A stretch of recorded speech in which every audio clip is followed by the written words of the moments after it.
श्री ब्रह्मा बाबा ने अपने जीवन में बचपन से ही त्याग और तपस्या को बनाए रखा।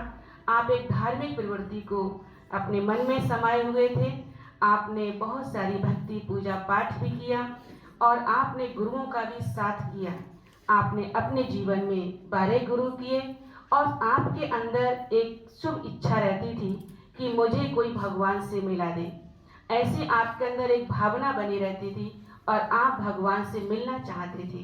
और इसी चाहना के लिए, इसी प्राप्ति के लिए आपने ना जाने कितनी तपस्याएं की, कितना कुछ सत्संग किए, कितना गुरुओं का साथ किया और कितना दान पुण्य किया।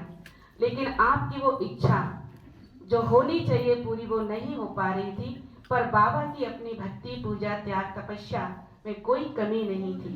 धीरे धीरे बाबा की आयु बढ़ी तो बाबा 60 वर्ष की आयु में आए और 60 वर्ष की आयु में बाबा को एक दिव्य साक्षात्कार हुआ।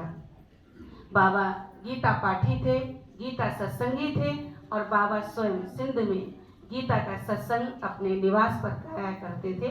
सत्संगी लोग हर रोज बाबा से गीता सुनने के लिए आते थे और एक समय वो आया कि उसी सत्संग के बीच में गुरुजी आए हुए थे और गुरुजी सत्संग करा रहे थे। तब बाबा की एज 60 वर्ष की हो चुकी थी और बाबा को उसी बीच एक दिव्य साक्षात्कार, एक अलौकिक शक्ति का हुआ।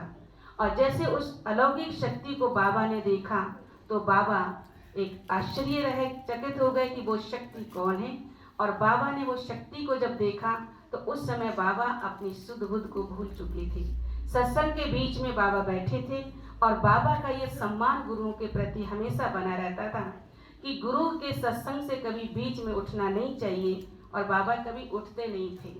व्यापारी होते हुए भी चाहे कोई भी कितना बड़ा ग्राहक आ जाता था, पर बाबा कभी उसको महत्व नहीं देते थे, हमेशा गुरु के चरणों में ही महत्व देते थे। लेकिन बाबा की ये हमेशा मन में जो भावना बनी थी उसको भगवान ने एक दिन पूरा किया। और सत्संग चल रहा था, सत्संग के बीच में बाबा सुनते सुनते बीच में उठ करके और चले गए, उठ करके अपने रूम में जा करके बैठ गए। पर बाबा को ये नहीं पता था कि मैं उठ रहा हूँ, मैं जा रहा हूँ और कहाँ जा रहा हूँ।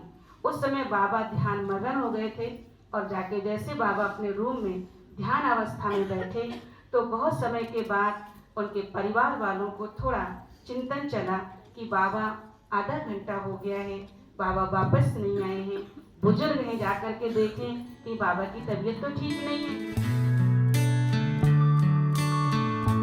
मधुबन की हर एक शय से आवाज आ रही है, मधुबन की हर एक शय से आवाज आ रही है। दिल के सहारे बाबा, दिल के सहारे बाबा, तेरी याद आ रही है, मधुबन की हर एक शय से।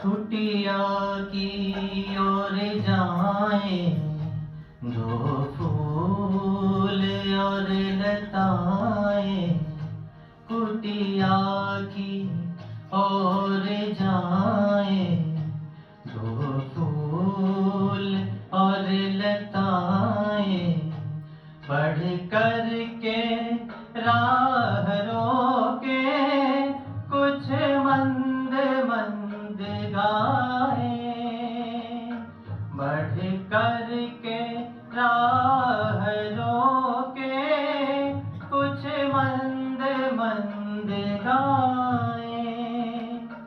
ओ प्राण प्यारे बाबा, ओ प्राण प्यारे बाबा, तेरी याद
रे